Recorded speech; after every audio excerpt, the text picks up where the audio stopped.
ଯେଉଁ ଜାଗାରେ ବରଗଛ କିମ୍ବା ଅଶ୍ୱତ୍ଥ ଗଛ ଅଛି, ସେହି ସ୍ଥାନରେ ଘର ନିର୍ମାଣ କଲେ ଅଶୁଭ ହୋଇଥାଏ। ରାତିରେ ଶୋଇବା ବେଳେ ମୁଣ୍ଡ ପାଖରେ ଦଉଡ଼ି କିମ୍ବା ଲୁଣ ପାତ୍ର ରଖନ୍ତୁ ନାହିଁ।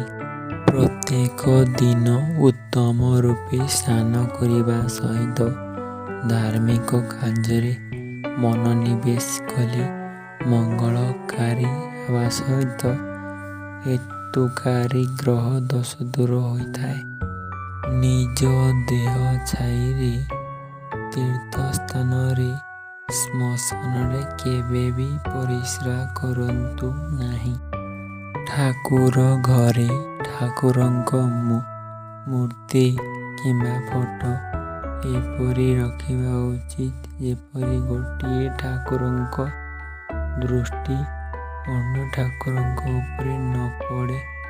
ଏହା ଅଶୁଭ ହୋଇଥାଏ।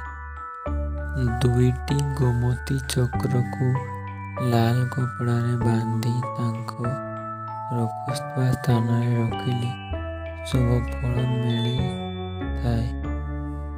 ମନେ ରଖନ୍ତୁ, ପାନ ମଝି ଶିରା ଖାଇବେ ନାହିଁ। ଏହା ବହୁତ କ୍ଷତିକାରକ। ନିଜେ ବ୍ୟବହାର କରୁଥିବା କିମ୍ବା ପିନ୍ଧୁଥିବା ବସ୍ତୁ କାହାକୁ ଦିଅନ୍ତୁ ନାହିଁ। ଯାତ୍ରା ସମୟରେ ଚରୁଥିବା ଗାଈଟି ମୁଣ୍ଡ ଉଠାଇ ଚାହିଁଲେ ଅଧିକ ଶୁଭ ଫଳ ମିଳିଥାଏ।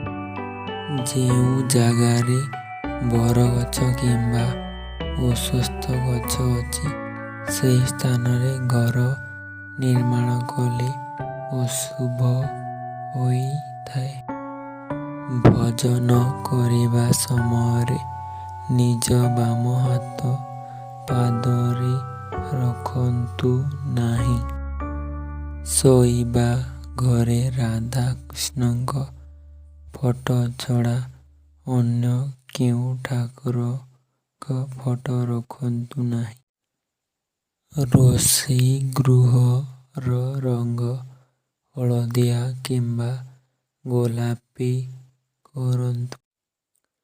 ପୂଜା କଲା ବେଳେ ଉତ୍ତର କିମ୍ବା ପୂର୍ବକୁ ମୁଖ କରି ବସିବା ଶୁଭପ୍ରଦ ହୋଇଥାଏ।